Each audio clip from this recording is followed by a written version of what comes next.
కాంగ్రెస్ సంబంధించిన కార్పొరేటర్లు అయితే ఉన్నారు. మాట్లాడదాము. ఏ విధంగా కోలాహలంగా నడుస్తా ఉంది, కొత్త ఉత్సాహం పార్టీలో రాబోతా ఉందని అనుకోవచ్చా? కొత్త ఉత్సాహంతో ముందుకెళ్తా ఉంది కాంగ్రెస్ పార్టీ అనొచ్చా?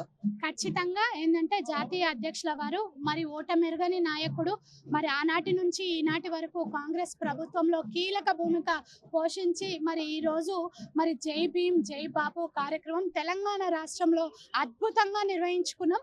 గల్లీ గల్లీ వాడ వాడ మన రాజ్యాంగాన్ని పరిరక్షించుకుందామని ఒక కొత్త ఉత్తేజాన్ని కూడా తీసుకురావడం జరిగింది. మరి ఇంత సక్సెస్ చేసిన నాయకులని, కార్యకర్తలని, కాంగ్రెస్ కుటుంబ సభ్యులని కలవాలని, అదేవిధంగా రేవంత్ రెడ్డి గారి నాయకత్వంలో మరి గత 10 ఏళ్ళలో వేరే పార్టీలు కొలువుదీరి మరి ప్రజలకు చాలా దూరంగా ఉండే మరి కాంగ్రెస్ ప్రభుత్వం వచ్చిన తర్వాత ఇందిరమ్మ రాజ్యంలో ప్రజా ప్రభుత్వంలో ప్రజలకి మరి పథకాలను అందిస్తూ ఈ రోజు మరి తెలంగాణ రాష్ట్రంలో అద్భుతమైన పథకాలను చేస్తున్న రేవంత్ రెడ్డి గారి నాయకత్వంలో ప్రతి ఒక్క సాధారణ కార్యకర్తను కలవడానికి నిజంగా ఆనందంగా ఉంది. మరి నూతన ఉత్సాహం అని కూడా తెలియజేస్తా ఉన్నాను.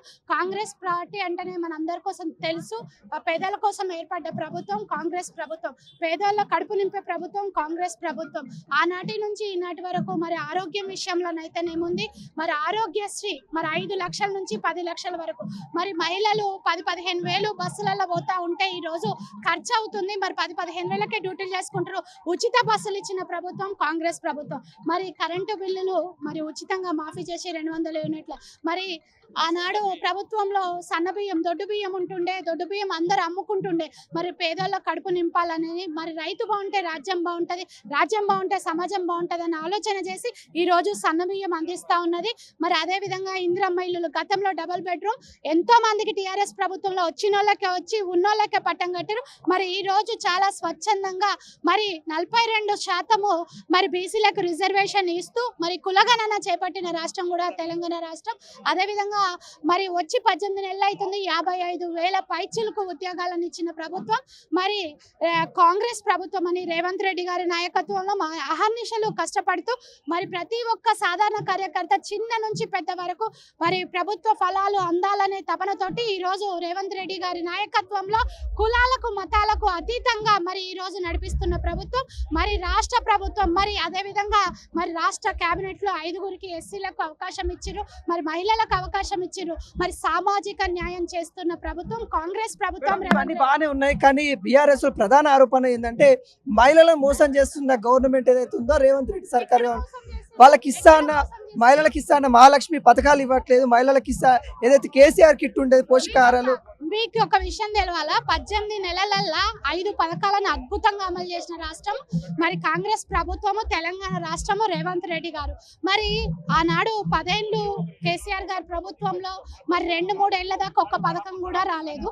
మరి ప్రతి ఒక్కరి కోసం ఆలోచన చేస్తూ అహర్నిశలు కష్టపడుతూ మరి అవాకులు జవాకులు పేలుతూనే ఉంటారు. ప్రతిపక్షం అన్నప్పుడు ఖచ్చితంగా మాట్లాడుతూనే ఉంటారు. సో ఒక్కటి స్టెప్ బై స్టెప్. మహిళగా ఏదైతే కేసీఆర్ కిట్ కావచ్చు, హెల్తీ కిట్ ఏవైతే ఉన్నాయో బంద్ చేయడం కరెక్ట్ అంటారా? వాస్తవానికి ప్రజలకు ఏం అవసరమో అవి ఆలోచన చేసి ప్రజా అవసరాలను దృష్టిలో పెట్టుకొని మరి కరెంటు అనేది ప్రతి ఒక్కరూ ప్రతి వాళ్ళు ఉపయోగించుకుంటారు. మరి ఉచిత కరెంట్ ఇవ్వాలి, 1500 1700 మరి 1000 రూపాయలు కూడా వస్తుంది. మరి మహిళల కోసం కాదా ఇస్తున్నది?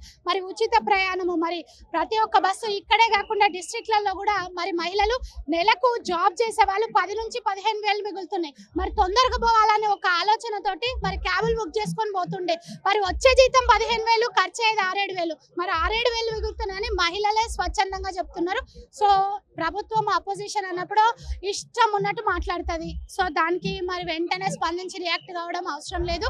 మరి విజన్ ఉన్న నాయకుడు రేవంత్ రెడ్డి గారు, పేదల కోసం ఏర్పడ్డ ప్రభుత్వము కాంగ్రెస్ ప్రభుత్వం, ప్రజా ప్రభుత్వం, ఇందిరమ్మ రాజ్యం కాబట్టి ఇందిరమ్మ రాజ్యంలో రాబోయే రోజులలో ఖర్గే గారి నాయకత్వంలో ఈ రోజు అమూల్యమైన సందేశం కోసం ప్రతి ఒక్కరు ఇతర జిల్లాల నుంచి కూడా ఇక్కడికి రావడం జరిగింది. మా ఉప్పల్ నియోజకవర్గంలో పెద్ద ఎత్తున మరి ఒక్కొక్క డివిజన్ కి 500 నుంచి 1000 మంది వచ్చి మరి ప్రభుత్వం ఇస్తున్న ఈ మీటింగ్ కి సక్సెస్ చేయాలని రావడం జరిగింది. జై కాంగ్రెస్, జై జై కాంగ్రెస్.